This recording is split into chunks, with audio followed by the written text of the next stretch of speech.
50 anos sem Jimi Hendrix, esse músico incrível que revolucionou a história da música e do blues, do rock mundialmente. E da guitarra. É sobre Jimi Hendrix que eu vou falar nesse vídeo. 18 de setembro, data da morte de Jimi Hendrix. Eu não vou fazer uma biografia aqui do Jimi Hendrix, mas eu quero discutir alguns pontos aqui sobre a trajetória dele nesses 27 anos, jovem, teve uma carreira curtíssima e muito importante. O Jimi Hendrix ele nasceu no meio da Segunda Guerra Mundial, dia 27 de novembro de 1942. Ele que era de uma família descendentes dos índios Cherokees. O Jimi nasceu em Seattle, nos Estados Unidos. E o pai dele era jardineiro, depois, no período da guerra, foi para o exército. E quando terminou a Segunda Guerra, o pai volta para casa. E aí começa os desentendimentos com a esposa, problemas de convivência, o casal termina se separando, o Jimi vai morar com uma avó, depois volta a morar com o pai. E quando o menino tinha 12 anos, o pai vai dar uma guitarra de presente para ele. Ele tocava gaita, já tinha contato com violão, mas, cara, quando ele ganha aquela guitarra, uma guitarra tosca, bem simples, ali a vida dele se modifica completamente. Ali ele vai encontrar no instrumento uma forma de tentar superar até aquelas dificuldades familiares, afetivas, enfim, que ele havia vivenciado e fazia parte do cotidiano dele. Quando ele tinha 16 anos, a mãe dele faleceu, ele terminou 2 anos depois entrando para o exército, foi servir inclusive no pelotão de paraquedista. Jimi Hendrix foi paraquedista. E não ficou, não era a carreira dele, ele terminou sofrendo uma contusão, voltou novamente para sua cidade, depois foi morar em Memphis, uma cidade no Tennessee, importante ali, às margens do rio Mississippi, assim como Nova Orleans, cidades mais ao sul dos Estados Unidos que foram importantes, nas cidades onde surgiu o jazz, o blues. Então a música negra é muito forte nessas regiões e o Jimi naturalmente ouvia B.B. King, ouvia Muddy Waters, enfim, os caras que faziam parte do universo musical dele.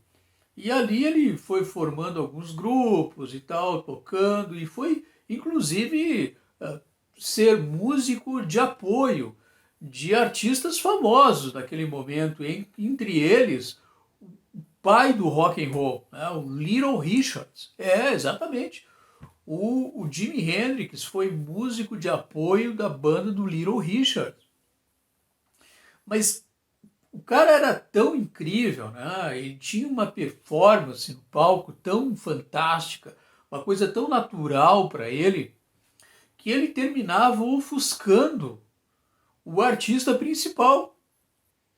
E chegou um momento que o Little Richard começou a se sentir incomodado com aquilo, e despediu o Jimi Hendrix. E aí, cara, o Jimi Hendrix ele termina tocando com outros grupos e tal, mas ele termina indo para Nova York.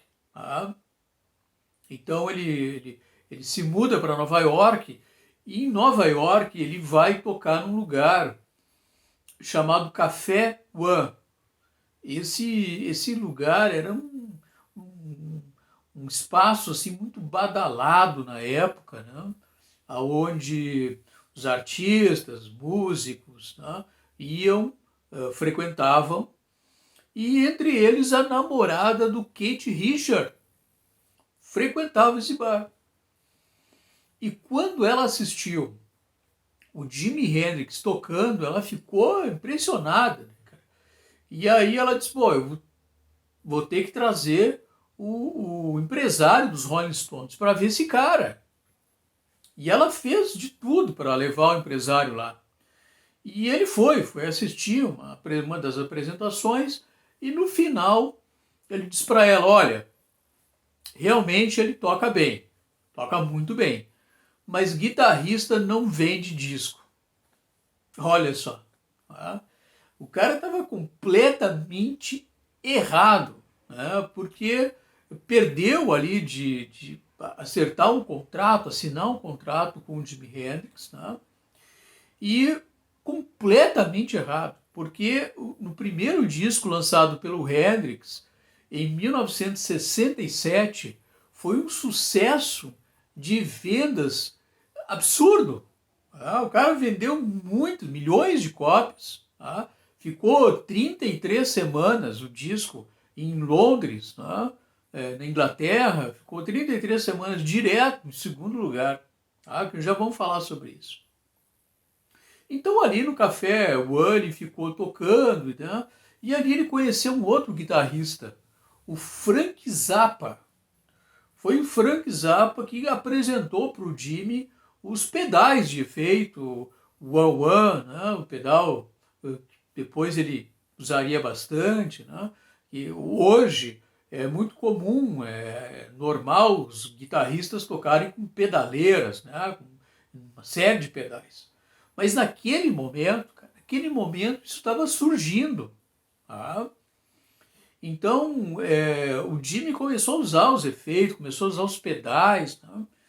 E ali também no Café One aconteceu um outro fato que mudaria a história dele. O baixista de uma das bandas também famosas na época, uma banda chamada The Animals, que era uma banda que seguia um estilo meio Beatles. Esse baixista ele foi assistir o Jimmy tocar lá, nesse café, e quando ele terminou, ele, eu vou ter que empresariar esse cara. E aí ele fez uma proposta de levar o Jimi Hendrix para a Inglaterra.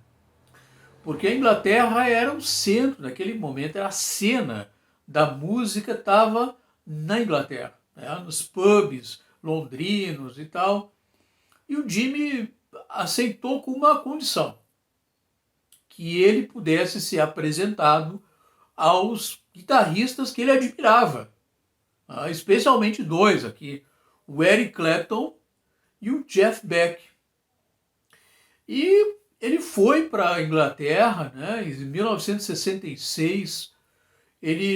O empresário conseguiu então uma jam dele com a banda do Eric Clapton, que não fazia jam. Tá? E num dos shows do Clapton, então, o Jimi Hendrix subiu ao palco para tocar uma música. E, cara, quando ele sobe no palco, né, quando ele começa a tocar, ele detona mesmo. Né? Foi uma apresentação incrível, né? A performance dele. E na plateia estavam assistindo o show o Jeff Beck e o Pete Townshend, que era o guitarrista do The Who, uma banda importante para a época. Tá? Diz que os caras, quando assistiram o Hendrix, diz que os caras se olharam e disseram, caramba, nós estamos desempregados. Tá? Quer dizer, os caras acharam tão incrível a técnica dele. E aí, então, ele vai formar aí a primeira, um power trio, né? O The Jimi Hendrix Experience. Esse power trio, ele vai, então, ser formado pelo Hendrix, pelo Mitch Mitchell na bateria, que era um excelente baterista, e por um cara que era guitarrista, mas o sujeito aceitou trocar a guitarra pelo baixo quando viu o Jimi Hendrix tocar. Aí começou esse Power Trio, começaram a fazer shows e tal. Em 67, ele vai gravar 2 álbuns. Tá? O primeiro álbum vai ficar, é o álbum que vai fazer um sucesso estrondoso, né, na Europa, né, especialmente na Inglaterra. Vai ficar aí 33 semanas consecutivas, né, e vai ficar em segundo lugar, porque naquele momento os Beatles tinham lançado o Sgt. Peppers. Exatamente. Os Beatles lançaram o Sgt. Peppers, que ficou em primeiro lugar. E o álbum do Hendrix fica em segundo. Tá? Então, em 67, 2 discos são lançados por esse Power Trio. Tá? E nesse mesmo ano, após lançar os 2 discos, eles são convidados para voltar aos Estados Unidos e tocar nos mais importantes festivais, que era o Festival de Monterrey. Festival de Monterrey. Tá? E nesse festival estava tocando, antes a apresentação que antecedia ao Hendrix, era do The Who. E o The Who fez um show explosivo. Né? Os caras, o Pete Townshend também tinha uma apresentação, uma performance de palco incrível também. Né? Os caras fizeram um show fantástico, né? Que inclusive levou a plateia a um delírio. Né? Os caras literalmente quebraram os equipamentos, né? Destruíram os equipamentos durante o show. E o Hendrix foi fazer o show depois. Né? E aí o Hendrix fez uma apresentação igualmente fenomenal. O cara tocou com a boca, tocou com a guitarra atrás da cabeça, e no final, numa das músicas, queimou a guitarra, botou fogo na guitarra. Esse show foi registrado num álbum, né, que seria lançado depois. Nesse álbum aqui, olha aqui, ó, Festival de Monterrey, Jimi Hendrix, aqui, né? No Festival de Monterrey, tá aqui o cara, né? Ó, com a guitarra incendiando aqui, né? E aqui a foto dele, né? Uma foto muito bacana. Muito bem.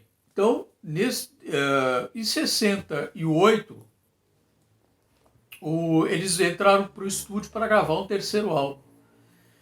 E aí já é uma fase mais complicada, né? Porque o Jimmy já estava com problemas já há um tempo com drogas, ele já estava cansado porque havia uma exigência muito grande em relação à performance dele, né? Cada vez se exigia mais aquela apresentação, né?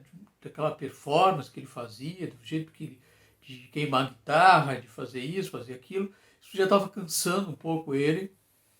E aí eles entram para o estúdio para gravar o terceiro álbum.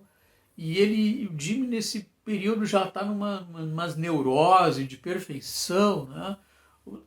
Para você ter uma ideia, quando eles vão gravar esse disco, ele exige que os músicos regravem em torno de 40 vezes cada música do disco. Tá? Os caras já estavam cansados, já estavam de saco cheio, já estava esgotado com aquilo. Tá? E aí, em 68, sai o terceiro álbum, tá? Que é esse disco aqui. Olha só. Esse disco aqui é um disco sensacional. Tá? É o disco Electric Ladyland. Esse disco é um disco duplo.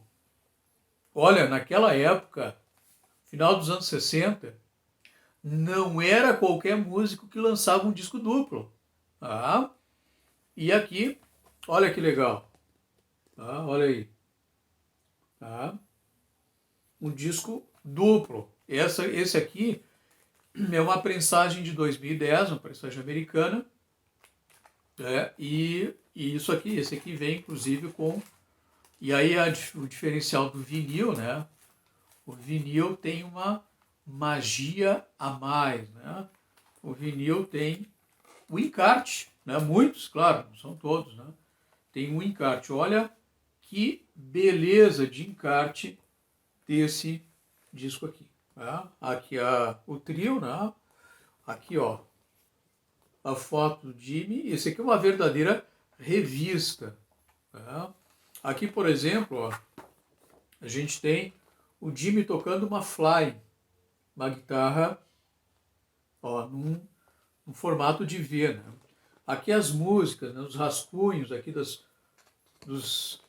anotações, das canções, enfim, né, que ele fazia. Aqui ele tocando, né, inclusive aqui, ó, com a boca, né,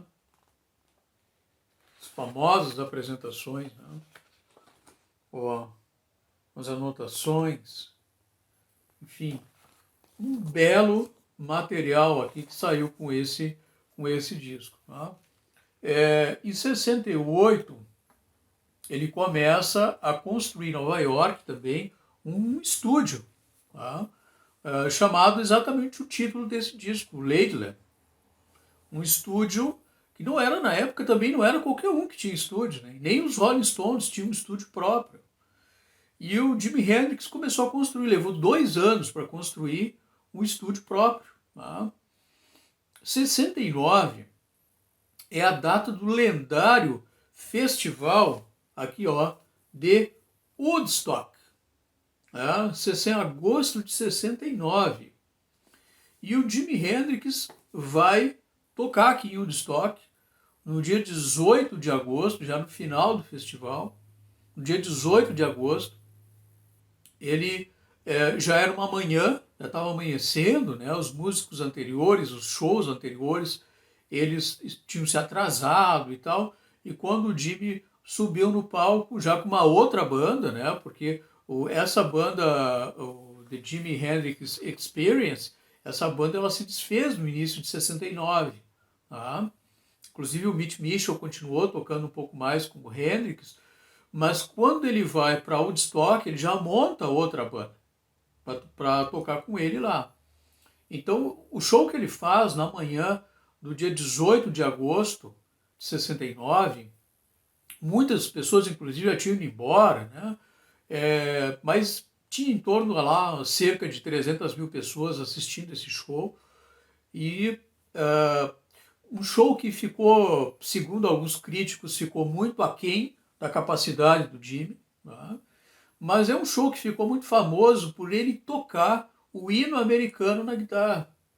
Inclusive fazer efeitos de bomba, porque na verdade se estava no período da Guerra do Vietnã. E o Jimi Hendrix faz uma crítica ali. Eles estavam no movimento hippie, naquele psicodelismo, né, dos anos 60. O movimento hippie era um movimento que tinha uma crítica forte a essa cultura beligerante, essa cultura armamentista, né? E ali era a cultura voltada para a paz. Tá? Então, o 69 nós temos essa apresentação do Jimmy, depois cada vez os problemas dele, essas neuroses, enfim, vão aumentando mais, né? As pressões em cima, né? A indústria desse período, né? Assim como de uma forma geral, ela é uma trituradora mesmo, tá? Triturava os artistas. E a pressão era muito forte. Então, quando chegou em 70, né, ele já estava ali, ele usou, na verdade, muito pouco o estúdio que ele construiu. Né? O último show que ele fez foi em Londres, no dia 16 de setembro, tá, de 1970. Ele terminou fazendo esse show. Quando ele termina o show, ele vai para o apartamento da namorada dele, né? Vai para o apartamento dele com a namorada.